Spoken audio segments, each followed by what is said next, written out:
Hello everyone, welcome to concepts. इस video में हम डिस्कस करेंगे ऑक्सीडेशन ऑफ फैटी एसिड्स के बारे में, particularly the beta oxidation of fatty acids.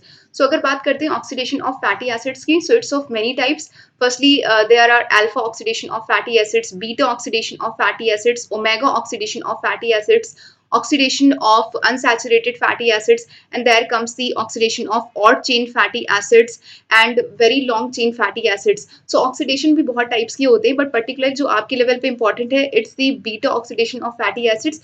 फिर नेक्स्ट वीडियो में हम देखेंगे oxidation of odd chain fatty acids, then will be seeing a glimpse on the alpha and omega oxidation of fatty acids. But before that, let me tell you that we are done with the chemistry of carbohydrates and lipids. Also, metabolic pathways related to carbohydrates are all completed on the channel.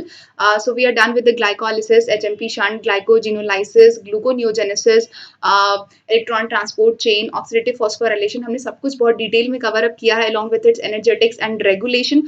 अगर अब तक आपने channel को subscribe नहीं किया, then फटाफट से जाके चैनल को सब्सक्राइब कर दीजिए, as it motivates me to create such contents for you guys. चलिए शुरू करते हैं आज का topic, which is the beta oxidation of fatty acids. As the name suggest, beta oxidation. किसी भी टॉपिक को पढ़ने से पहले आप उसकी मीनिंग को समझने की कोशिश करें, that makes the topic even more simpler. सबसे पहले हम देखेंगे फैटी एसिड्स का स्ट्रक्चर। फैटी एसिड्स का जब आप स्ट्रक्चर देखते हैं तो उसमें क्या होता है, एक कार्बोक्सिल ग्रुप होती है, then you have the CH2 और the alkyl group attach to it, and then फिर उसमें अगर आप देखेंगे तो फिर ये जो कार्बन होता है, कार्बोक्सिल ग्रुप के जो एडजेसेंट जो कार्बन है, it's the alpha carbon, and then उसके एडजेसेंट जो कार्बन है, इट्स द बीटा कार्बन। ये मैं आपको इसलिए बता रही हूँ बिकॉज जब बात करते हैं beta oxidation of fatty acids की, उसमें जो ऑक्सीडेशन होता है या स्प्लिटिंग होता है, it occurs at the beta carbon. Same it is written over here कि ऑक्सीडेशन या स्प्लिटिंग होगा कार्बन एटम्स का अगर बीटा कार्बन एटम पे, so then it is termed as the beta oxidation of fatty acids. अगर बात करते हैं कि ये कहाँ कहाँ पे होता है beta oxidation of fatty acids, so it takes place in the adipose tissues, and then also it takes place in the liver, and it takes place in the muscles. Basically ये होता है माइटोकॉन्ड्रिया में, it all occurs in the mitochondria. And अगर बात करेंगे activation of fatty acids की, it takes place in the cytoplasm. But अगर beta oxidation की बात करेंगे, it takes place in the mitochondria. Do not get confused. फिर बात करेंगे what are the main steps, preparative steps for beta oxidation. Beta oxidation तो detail में हम आगे चल के डिस्कस करेंगे, बट उससे पहले कुछ इसेंशियल या नेसेसरी स्टेप्स हैं that takes place in the beta oxidation. Among that the first step is the activation of the fatty acids. फिर हम देखेंगे कि इसमें कार्निटीन क्या होता है, या कार्निटीन एसाइल ट्रांसफरेज एक एंजाइम होता है, इसका फंक्शन क्या है, एंड देन ये ट्रांसलोकेज क्या होता है। सबसे पहले मैं आपको बता दूं कि कार्निटीन क्या है। Carnitine is the beta hydroxy gamma trimethyl ammonium butyrate. इसको हम बोलते हैं कार्निटीन। ओके डियर स्टूडेंट्स, अगर बात करेंगे फर्स्ट स्टेप की, activation of fatty acids, just let me show it to you with the help of this. Activation of fatty acids में basically एक ऐसा स्टेप है जिसमें फैटी एसिड्स आपके कन्वर्ट हो जाते हैं फैटी एसाइल कोएंजाइम ए में, इन the presence of the enzyme fatty acyl coenzyme A synthetase और थायोकाइनेज। यहाँ पे जो साइट है, इट्स द साइटोप्लाज्म। वही मैं आपको यहाँ पे समझाना चाहती हूँ कि जो भी एक्टिवेशन होगा फैटी एसिड्स का, it takes place in the cytoplasm, but अगर जो बीटा ऑक्सीडेशन का पूरा प्रोसेस है, it takes place in the mitochondria. यहाँ पे क्या है, फैटी एसिड्स है। फैटी एसिड्स में आपने देखा ये कार्बोक्सिल ग्रुप है, and then to this carbon, this is the alpha carbon, this is the beta carbon. Okay, so this is the fatty acid. A fatty acid in the presence of the enzyme fatty acyl coenzyme is synthetase और thiokinase utilising 2 molecules of ATP. यहाँ पे क्या होगा, 2 molecules of ATP का utilization हो रहा है, and it's get converted into adenosine monophosphate and inorganic pyrophosphate. ये ATP के ब्रेकडाउन से जो भी एनर्जी रिलीज होती है, that is been utilized for the conversion of fatty acid to fatty acyl coenzyme A. So this step is known as the activation of fatty acids. अब हम आगे चल के देखेंगे कि ये क्यों इतना रिलेवेंट है या क्यों इतना सिग्निफिकेंट है ये स्टेप. ठीक है, तो यहाँ से हमारा फर्स्ट स्टेप तो क्लियर हो गया, विच is the activation of fatty acids. अब हम देखते हैं ये कार्निटीन का एक्चुअली में रोल क्या होता है. तो कार्निटीन, जैसा कि मैंने आपको बताया, it's the beta hydroxy gamma trimethyl ammonium butyrate. तो फिर यहाँ से आपको पूरी प्रोसेस क्लियर होगी। यहाँ पे क्या है, कार्निटीन है, ठीक है। तो यहाँ पे ये साइटोसोल और माइटोकॉन्ड्रिया है। सो जो आपके लॉन्ग चेन फैटी एसिड्स होते हैं, ये आपके साइटोप्लाज्म से माइटोकॉन्ड्रिया में कैसे जाएंगे? ये खुद से तो जा नहीं सकते because it's a long chain fatty acids. So इसको कोई चैनल या कोई ट्रांसपोर्टर की रिक्वायरमेंट होती है। So basically then it has been translocated with the help of these transporters only to the mitochondrial membrane. अगर वो short chain fatty acid है या medium chain fatty acids है, तब तो उसमें किसी भी तरीके का कोई भी ट्रांसपोर्टर रिक्वायर्ड नहीं होता है। बट अगर वो लॉन्ग चेन फैटी एसिड्स हैं, देन उसकी जो ट्रांसपोर्टेशन की जो मैकेनिज्म है वो स्लाइटली डिफरेंट है। यहाँ पे क्या होता है, कार्निटीन। कार्निटीन क्या करता है, this is the fatty acyl coenzyme ए, जो आपका बना है due by the activation of fatty acids. फिर ये क्या करता है, ये carnitine it accepts this acyl group and living behind the coenzyme ए। आप देख सकते हैं ये एसाइल कोएंजाइम है, इस एसाइल ग्रुप को ये कार्निटीन एक्सेप्ट करता है and forms the acyl carnitine living behind the coenzyme A. ये जो पूरा प्रोसेस है it takes place in the presence of the enzyme carnitine acyl transferase, जिसका नेम यहाँ पे लिखा हुआ है carnitine acyl transferase. Okay, so carnitine acyl transferase के प्रेजेंस में ये प्रोसेस होता है।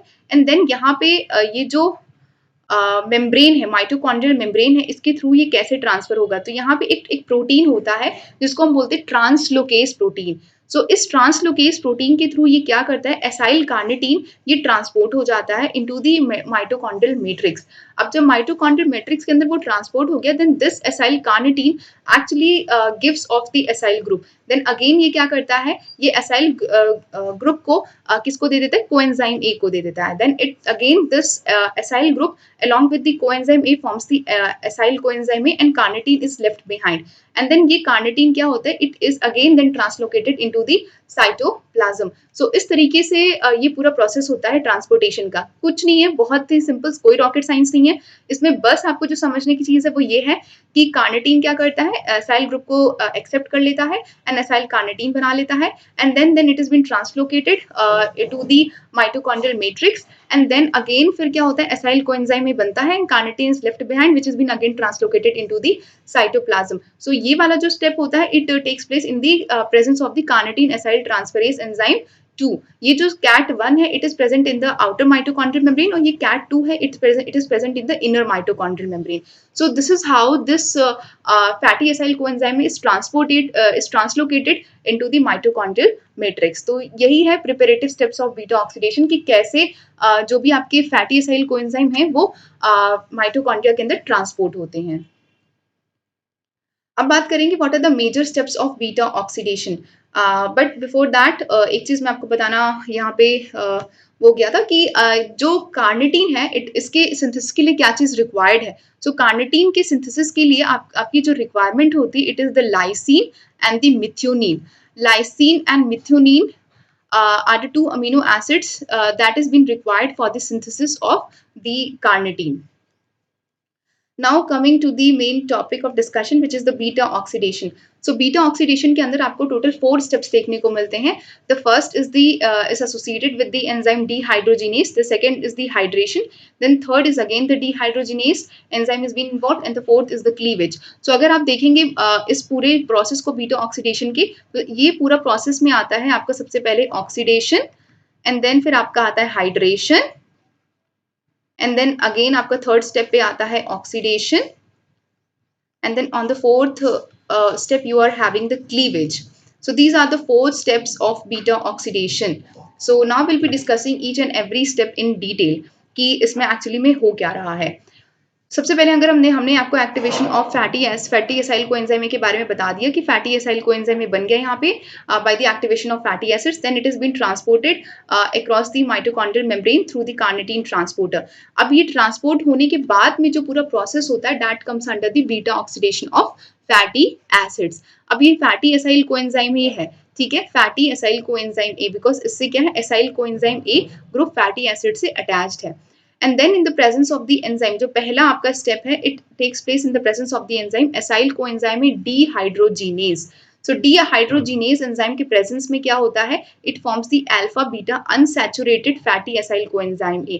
Because आप देख सकते हैं कि यहाँ पे ये alpha कार्बन है, ये बीटा कार्बन है, तो यहाँ पे क्या है, unsaturation है, therefore alpha beta unsaturated fatty acyl coenzyme A. और यहाँ पे क्या होगा आपका FAD से FADH2 बन रहा है, FAD से FADH2 बन रहा है। ओके, सो यहाँ पे क्या है आपकी ATP का फॉर्मेशन हो रहा है इस स्टेप पे। So one molecule of FADH2 हमें कितनी ATP देता है? It gives 1.5 ATP, whereas 1 molecules of NADH2 gives off the total of 2.5 ATP। Okay, सो ये हो गया फर्स्ट स्टेप की बात। अब बात करेंगे कि जो सेकंड स्टेप है उस पे हम क्या देखें। सेकंड स्टेप पे हाइड्रेशन हो रहा है because water is been involved. फिर इसमें क्या होता है, it takes place in the presence of the enzyme enoyl coenzyme hydratase. So इसके प्रेजेंस में क्या बनता है, beta hydroxy fatty acyl coenzyme A. यहाँ पे क्या है, water is been utilized, water का यूटिलाइजेशन हो रहा है। सो यू नो कि वाटर H+ आयन दे देता है and it gives off the OH- ion. सो यहाँ पे है अनसैचुरेशन को रिमूव करने के लिए क्या होगा, water comes into the action and then beta hydroxy fatty acyl coenzyme A is being formed। जो एक मेजर मिस्टेक्स स्टूडेंट्स करते हैं मेटाबॉलिक पाथवेज को लेके वो ये है कि वो they try to mug up the steps कि अगर फैटी एसाइल कोएंजाइम है तो उसके बाद में yes unsaturated fatty acyl coenzyme में बनेगा। नहीं, आपको ये नहीं काम करना है। आपको क्या करना है कि एंजाइम्स को पढ़ना है, उस कंपोनेंट उस सबस्ट्रेट को पढ़ना है कि हाँ ये फैटी एसाइल कोएंजाइम है, इसमें डिहाइड्रोजिनेज एंजाइम एक्ट करता है। इसका मतलब है कि यहाँ पे ATP का फॉर्मेशन हो रहा है। मतलब try to understand the steps की हर एक स्टेप पे क्या होता है। This often makes the things clear कि हाँ एक्चुअली में पूरे प्रोसेस में क्या क्या चीजें हो रही हैं। सो सेकेंड स्टेप पे हाइड्रेशन हो गया and then at the third step again dehydrogenase comes into the action and then फिर इसके प्रेजेंस में आता है beta keto fatty acyl coenzyme A. So यहाँ पे हाइड्रोक्सी से कीटो ग्रुप बन रहा है। Okay, so during this process, NADH2 has been formed. So the third step involves the formation of beta keto fatty acyl coenzyme keto, क्योंकि यहाँ पे क्या है, carbonyl group ketone group present है। And then at the fourth step you are having the cleavage because यहाँ पे coenzyme A आता है and then thiolase enzyme के presence में आता है, बनता है आपका acetyl coenzyme A और fatty acyl coenzyme A। अब यहाँ एक जरूरी चीज है समझने वाली कि यहाँ पे लास्ट स्टेप में क्या है, एसिटाइल कोएंजाइम A बन गया। तो जब मैंने आपको बताया था TCA साइकिल के बारे में, that is try carboxyl acid cycle और दी क्रेब्स साइकिल, तो उसमें मैंने बताया था कि जो मेन है वो आपका एसिटाइल कोएंजाइम A। जब एसिटाइल कोएंजाइम A से क्या बनता था TCA साइकिल में, total of 10 ATP is been formed by the Krebs cycle. ठीक है, तो एक एसिटाइल कोएंजाइम A से जब when it enters the TCA cycle it forms the 10 ATP। So यहाँ पे वही चीज लिखी गई कि one acetyl coenzyme when enters the TCA cycle it forms total of 10 ATP। अब बात करते हैं फैटी एसाइल कोएंजाइम A की कि अब यहाँ पे हमने जो रेफरेंस लिया है इट्स द पाल्मिटिक एसिड। हमने जो अपना रेफरेंस फैटी एसिड लिया है it's the palmitic acid. Palmitic acid में टोटल 16 कार्बन एटम्स होते हैं एंड देयरफॉर ये जो साइकिल होगा it run 7 times for the complete oxidation of palmitic acid. Palmitic acid के कंप्लीट ऑक्सीडेशन के लिए इस साइकिल को 7 टाइम्स रन करना चाहिए। मतलब कि ये जो 4 स्टेप्स हैं it will be repeated 7 times for the complete oxidation of palmitic acid. ठीक है, तो फिर इस 7 स्टेप्स की रिपीटेशन के बाद में आपको टोटल कितने एसिटाइल कोएंजाइम में मिलेंगे, आपको टोटल 8 एसिटाइल कोएंजाइम ए मिल जाएंगे।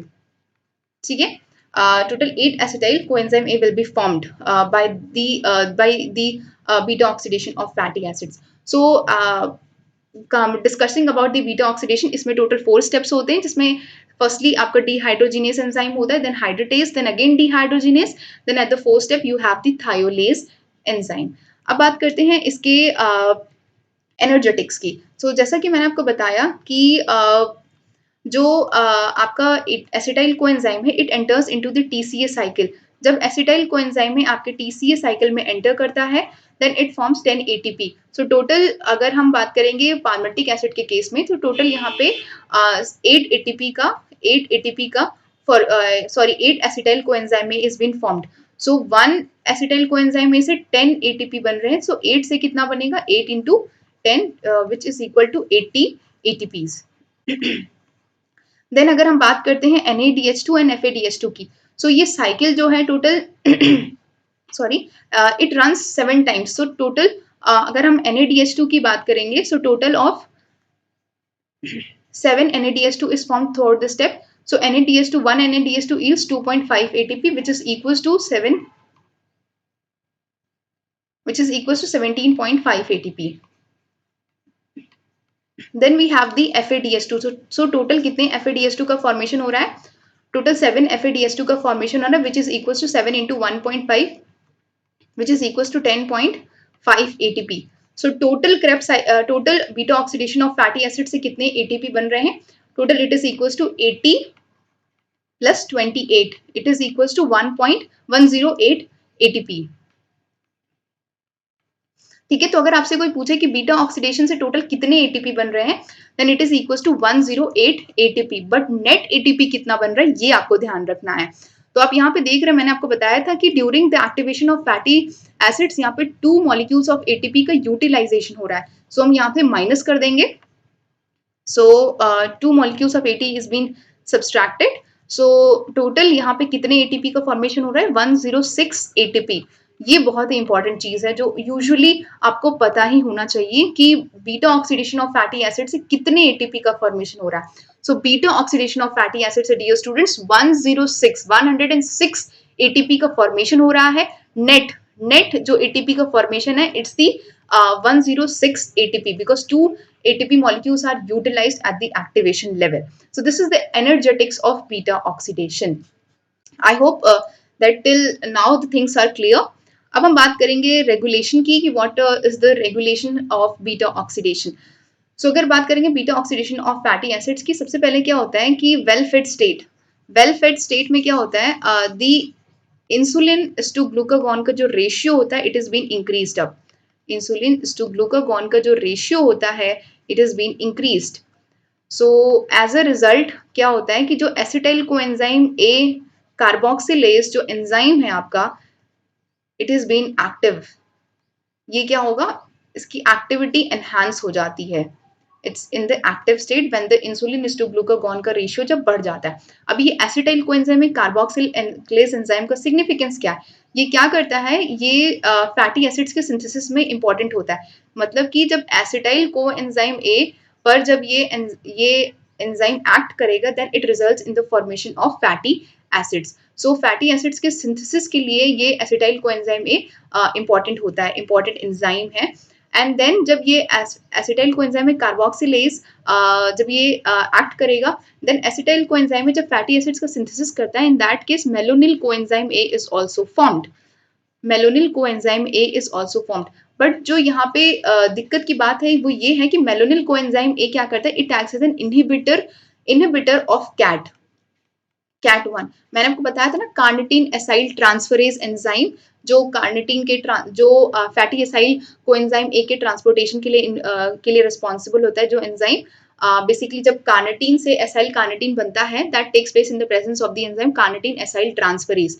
सो ये जो मेलोनिल है, ये इनहिबिट कर देता है इस एंजाइम कार्निटीन एसाइल ट्रांसफरेज को। जब ये कार्निटीन एसाइल ट्रांसफरेज इनहिबिट हो गया, सो जो आपकी beta oxidation of fatty acids है वो नहीं होगा, it will not take place. ठीक है, तो वेल फेड स्टेट में क्या होता है? वेल फेड स्टेट में मैं आपको फिर से बता दूं कि इंसुलिन टू ग्लूकागॉन का जो रेशियो होता है, it is been increased. As a result जब इंसुलिन का लेवल ज्यादा होगा, तो as a result acetyl coenzyme A carboxylase active होता है। जब ये एक्टिव होगा, तो ये एसिटाइल कोएंजाइम ए से जब फैटी एसिड्स बनाता है, so during this malonyl coenzyme A is also formed. अब ये जो मेलोनिल कोएंजाइम है, it's the strong inhibitor of CAT1 and therefore beta oxidation will not take place. क्योंकि वेल फेड स्टेट में क्या है, आपको एनर्जी ऑलरेडी कार्बोहाइड्रेट से मिल रही है, तो ऑक्सीडेशन उस केस में फैटी एसिड्स का क्यों ही होगा? In that case fatty acids is been stored in the body. But अगर बात करेंगे फास्टिंग स्टेट की, हम फास्टिंग स्टेट की, तो फास्टिंग के केस में क्या होता है, यही इंसुलिन टू ग्लूकागॉन का जो रेशियो होता है, इट इज बीन डिक्रीज्ड। तो इसका ऑपोजिट इफेक्ट जो होगा वो ऑपोजिट होगा। इट मीन्स कि अगर ग्लूकागॉन का जो लेवल है, अगर ये इंक्रीज हो जाएगा, ग्लूकागॉन का लेवल अगर इंक्रीज हो गया, तो ये जो एसिटाइल कोएंजाइम है, कार्बोक्सिलेज एंजाइम है, इसकी एक्टिविटी क्या होगी? इसकी एक्टिविटी रिड्यूस हो जाएगी, या कह सकते हैं इसकी एक्टिविटी इनहिबिट हो जाएगी। एज अ रिजल्ट ये जो फैटी एसिड्स का सिंथेसिस नहीं हो पाएगा। इसका मतलब है कि मेलोनिल कोएंजाइम में नहीं बनेगा। अब जब मेलोनिल कोएंजाइम में नहीं बनेगा, तो CAT को कोई इनहिबिट नहीं कर पाएगा। तो इसका मतलब है कि जो beta oxidation of fatty acids है, वो क्या होगा? It takes place. मतलब कि फास्टिंग के स्टेट में बीटा ऑक्सीडेशन प्रमोट होता है, और वेल फेड स्टेट में ये क्या होता है, ये रिड्यूस होता है, ये कॉम्प्रोमाइज्ड हो जाता है। तो आपको यही चीज याद रखनी है, बिकॉज फास्टिंग के केस में क्या होता है, फास्टिंग के केस में आपको कार्बोहाइड्रेट्स नहीं, उसमें फैटी एसिड्स का ऑक्सीडेशन हो रहा है एटीपी या एनर्जी को गेन करने के लिए। ठीक है, तो ये चीज आपको याद रखनी है रेगुलेशन में। सिंपली कुछ नहीं है, कोई रॉकेट साइंस नहीं है, बस वेल फेड स्टेट में क्या होता है, बीटा ऑक्सीडेशन नहीं होता है, और फास्टिंग स्टेट में ये होता है, बिकॉज इसमें जो भी इंसुलिन टू ग्लूकागॉन का जो रेशियो है वो इंक्रीज हो जाता है, और फास्टिंग स्टेट में इंसुलिन टू ग्लूकागॉन का रेशियो डिक्रीज हो जाता है। So again let me summarize it for you guys. Beta oxidation में सबसे पहले पढ़ा कि एक्चुअली में ये होता क्या है, एंड देन हमने पढ़ा कि इसकी प्रिपरेटिव स्टेप्स क्या है, कैसे इसका ट्रांसलोकेशन होता है फैटी एसिड कोएंजाइम ए का, एंड देन हमने इसके चारों स्टेप्स पढ़ लिए। फिर हमने इसकी एनर्जेटिक्स देखी कि इसमें टोटल नेट 106 एटीपी का फॉर्मेशन होता है, एंड देन हमने फिर इसका रेगुलेशन देख लिया बीटा ऑक्सीडेशन का। Then in the next lecture we'll be discussing about its clinical part कि बीटा ऑक्सीडेशन में जो clinical parts हैं हम उसको देखेंगे, and then we'll also seeing the oxidation of odd chain fatty acids and alpha chain fatty acids से related जो रेफसम disease है वो भी हम देखेंगे इस वीडियो में। सो अगर अब तक आपने चैनल को सब्सक्राइब नहीं किया तो फटाफट जाके चैनल को सब्सक्राइब कर दीजिए। And yes, thank you so much for watching. कोई भी क्वेरीज है, make sure that you ask me in the comment section below. Thank you so much for watching.